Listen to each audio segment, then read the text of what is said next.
Hello दोस्तों, आप सभी को MN science and communication class में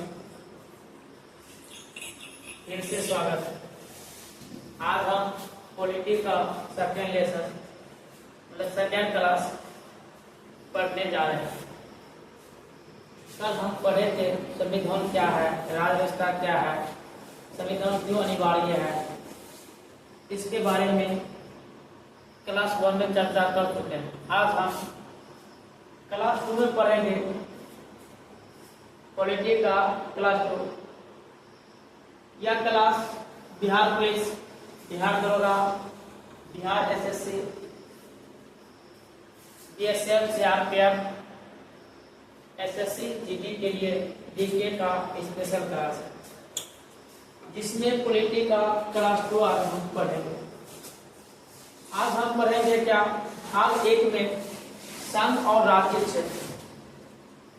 मतलब कि भाग 1 में है संघ और राज्य क्षेत्र और भाग 1 के अंतर्गत आते हैं अनुच्छेद 1 से 4। क्या आते हैं? अनुच्छेद 1 से 4 तक। पहले हम देखेंगे क्या भारत का 10 संवैधानिक नाम है। मतलब कि भारत का कितना संवैधानिक नाम है? 10। वे कौन कौन है? एक भारत है और दूसरा एक इंडिया है। क्या है? भारत का 10 संवैधानिक नाम भारत और इंडिया है। क्वेश्चन आता है भारत का संवैधानिक नाम क्या है? याद रखिएगा, भारत का संवैधानिक नाम भारत और इंडिया है। अब देखेंगे भाग 1 के अंदर अनुच्छेद 1। अनुच्छेद 1 में यही है कि संघ और राज्य क्षेत्र।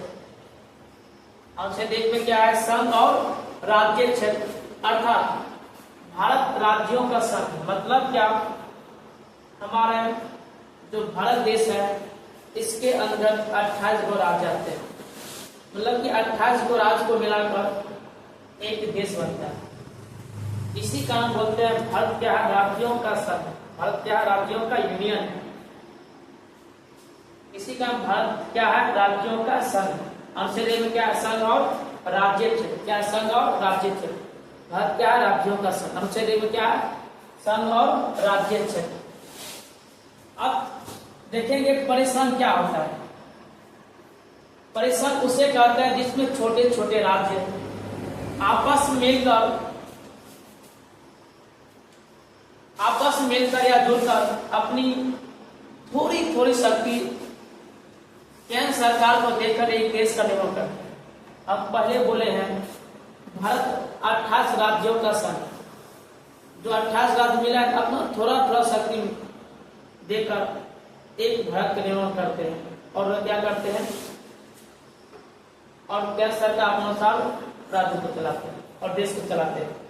मतलब परिसंघ उसे कहते हैं जिसमें छोटे छोटे राज्य आपस में जुड़कर अपनी और थोड़ी थोड़ी शक्ति केंद्र सरकार को देकर एक देश का निर्माण करते हैं। हम पहले बोले हैं क्या करते हैं? 28 राज्य थोड़ा थोड़ा शक्ति देता है और केंद्र सरकार को देकर एक देश का निर्माण करते हैं। परिसंघ बहुत कमजोर होता है, इससे कोई भी देश आसानी से अलग हो सकता है। परिसंघ क्या होता है? बहुत कमजोर। क्या होता है? परिसंघ बहुत कमजोर, इससे कोई भी देश आसानी से अलग हो सकता है। उसी का कहते हैं फेडरेशन। फेडरेशन मतलब है संघ। राज्य मिलकर एक देश का निर्माण करते हैं और हर राज्य अपनी कुछ शक्तियों देश को दे देता है और देश को कहते हैं कि अपनी शक्तियों का प्रयोग इससे कोई भी राज्य का मतलब कहते हैं देश को कहते हैं कि आप इन शक्तियों का प्रयोग सही करें। इससे कोई भी राज्य आसानी से अलग हो सकता है। क्या कहते हैं?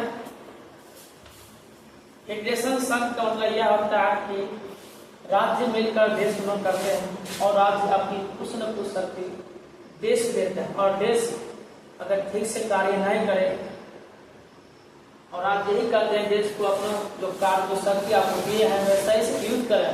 अगर नहीं करते हैं तो हमें आपसे क्या हो जाएंगे? अलग हो जाएंगे। इससे फेडरेशन के अंदर कोई भी राज्य आसानी से अलग हो सकता है, इससे है ना। मगर संघ है, इससे मतलब कि संघ है, इससे कोई देश आसानी से अलग हो सकता है, कोई राज्य आसानी से अलग हो सकता है। उसी प्रकार यूनियन का मतलब संघ, हमारा भारत का यूनियन है, क्या यूनियन, इनके राज्यों का भी अलग रह सकता है, मतलब कि भारत में जो भी मिलेगा वे कभी अलग नहीं सकता है। और फेडरेशन का अंतर्गत यह होगा, अगर जो भी मिलेगा और सर इसके बाद में अलग भी हो सकता है, मगर भारत एक यूनियन है, इससे कोई भी राज्य अलग नहीं हो सकता। अगर जो मिल जाए वे कभी नहीं अलग होगा। अनुच्छेद 2 कहते हैं विदेशी क्षेत्रों को भारत में शामिल करने का शक्ति। अनुच्छेद 2 यही बोलते हैं कि कितना भी विदेशी है वे भारत में शामिल कर सकते हैं, भारत में शामिल हो सकते हैं। जितना भी अनुच्छेद 2 के अनुसार अगर अमेरिका सोच लेगा भारत में मिलेंगे तो अनुच्छेद 2 के तहत भारत मिल सकते हैं। पाकिस्तान सोच लेंगे हम भारत मिलेंगे, वह भी अनुच्छेद 2 के अनुसार मिल सकते हैं। कोई भी देश विदेशी सोचेगा हम भारत मिलेंगे, हम भारत के साथ रहेंगे, तो वे भारत में आकर मिल सकते। किस अनुच्छेद तहत? अनुच्छेद 2। जिसे सिक्किम भारत का अंग बना। सिक्किम देखिएगा, सिक्किम इसके लिए 35वां संशोधन 1974 में करके सिक्किम को स्वराज्य बनाया गया। 35वां संशोधन 74 के तहत सिक्किम को स्वराज्य दर्जा दिया गया। इसके लिए संविधान में एक नया अनुच्छेद बना, अनुच्छेद 2 का को जोड़ा गया कि लेकिन फिर भी सिक्किम को 36वां संविधान संशोधन करके 16 मई 1975 को भारत का 22वां राज्य, याद रखिएगा सिक्किम जो बना है भारत का 22वां राज्य, वह 37वां संविधान संशोधन 16 मई 1975 के द्वारा सिक्किम भारत का 22वां राज्य का दर्जा प्राप्त कर लिया। अनुच्छेद 3 संसद राष्ट्रपति के पूर्व अनुमति से भारत के अंदर 9 सीमाओं में परिवर्तन कर सकते हैं। अर्थात आप ऐसे याद करेंगे अनुच्छेद 3 को, अगर जो भारत में मिलेगा संसद अनुच्छेद 3 के अनुसार उसके राज्य में परिवर्तन, नाम में परिवर्तन, सीमाओं में परिवर्तन, है ना, यह कर सकते हैं। किसमें? अनुच्छेद 3 में। इसी का संसद राष्ट्रपति के पूर्व अनुमति से भारत के अंदर 9 परिवर्तन, सीमा परिवर्तन, नए राज्यों का निर्माण कर सकते हैं। अनुच्छेद 3 क्या बोलते हैं? अनुच्छेद 3 के अनुसार जो मिलेगा उसके नाम परिवर्तन कर देंगे, सीमा परिवर्तन कर देंगे और नए राज्य के सीमा परिवर्तन कर नए राज्य का निर्माण कर सकते हैं। अनुच्छेद 3 के अनुसार। अनुच्छेद 4 अनुच्छेद 2 और 3 में जो कार्य किया गया है, अनुच्छेद 368 के तहत संविधान संशोधन नहीं माना जाएगा। अगर मानेंगे साधारण बहुमत से होगा, ऐसे नहीं हो सकता है। याद रखिएगा अनुच्छेद 4 यही कहता है जो 2 और 3 में कार्य किए गए हैं उसे अनुच्छेद 368 के तहत संविधान संशोधन नहीं माना जाएगा, यह साधारण बहुमत हो सकता है। भारत का एकीकरण किए कौन किए थे? सरदार वल्लभ भाई पटेल। कौन किए थे? भारत का एकीकरण का जो किए थे सरदार वल्लभ भाई पटेल। और सरदार वल्लभ भाई पटेल को ही कहते हैं लौह पुरुष। क्या बोलते हैं? लौह पुरुष। याद रखिएगा भारत के एकीकरण कौन किए थे? सरदार वल्लभ भाई पटेल। और भारत का लौह पुरुष किसे बोलते हैं? सरदार वल्लभ भाई पटेल को ही बोलते हैं। हमारा भारत अखंड भारत कैसा था? हमारा भारत अखंड भारत था। सबसे पहले 1893 में दुरंत लाइन खींचकर अफगानिस्तान अलग हो गया। याद रखिएगा अफगानिस्तान भारत से कब अलग हुआ था? 1893। किसके द्वारा? किस लाइन के द्वारा? दुरंत लाइन के द्वारा अफगानिस्तान 1893 में भारत से अलग हो गया। और अखंड भारत का दूसरा टुकड़ा म्यांमार 1935 में यह भी अलग हो गया। किससे? भारत से। अखंड भारत का दूसरा टुकड़ा कौन था? म्यांमार। कब अलग हुआ? 1935। किससे? भारत से।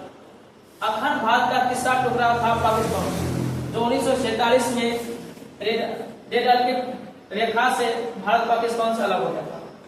मतलब कि अखंड भारत का हिस्सा कौन था? अफगानिस्तान। दूसरा कौन था? म्यांमार। तीसरा कौन था? पाकिस्तान। अब अखंड भारत से बड़ा हिस्सा जो अफगानिस्तान हुआ था 1893 में किस रेखा के द्वारा? डोरंट लाइन के द्वारा अलग हुआ। अखंड भारत का टुकड़ा कौन था? म्यांमार। कब हुआ था? 1935 में। और अखंड भारत के साथ टुकड़ा पाकिस्तान कब? 1947 में रेड आर्कटिक रेखा के द्वारा पाकिस्तान से भारत पाकिस्तान से अलग हो गया। याद रखिएगा, भाग 1 में हम पढ़े संघ और राज्य क्षेत्र, क्या पढ़े? संघ और राज्य क्षेत्र। भाग 1 में क्या? संघ और राज्य क्षेत्र। इसके अंदर अनुच्छेद 1 से 4 आते हैं। 1 में क्या पढ़े? भारत राज्यों का संघ है, मतलब जो भी मिलेगा वो भारत से अलग नहीं हो सकता है। अनुच्छेद 2 में क्या पढ़े? विदेशी को मिलाएं, क्या करेंगे? विदेशी को मिलाएं। अनुच्छेद 2 में विदेशी को मिलाएंगे। अनुच्छेद 3 में क्या पढ़े? जो मिलेगा उसमें नाम सीमा में और नई राज्य के नाम में परिवर्तन करें। इसमें अनुच्छेद 3 और अनुच्छेद 4 में क्या पढ़े थे? अगर जो भी 2 और 3 जो कार्य किया है उसे अनुच्छेद 368 के तहत संविधान नहीं माना जाएगा। किसमें? अनुच्छेद 4 में। याद रखिएगा, अनुच्छेद 1 पढ़े थे भारत राज्यों का संघ है, 2 पढ़े थे विदेशी मिलाएंगे, 3 पढ़े थे जो मिलेगा 2 और 3 जो कार्य की, 3 में पढ़े थे जो विदेशी मिलेगा उसमें नाम सीमा और नए राज्यों का निर्माण करेंगे। अनुच्छेद 4 में यही था, 2 और 3 में जो कार्य किया गया है उसे अनुच्छेद 368 के तहत संविधान संशोधन नहीं माना जाएगा। यह साधारण बहुमत होगा, है ना।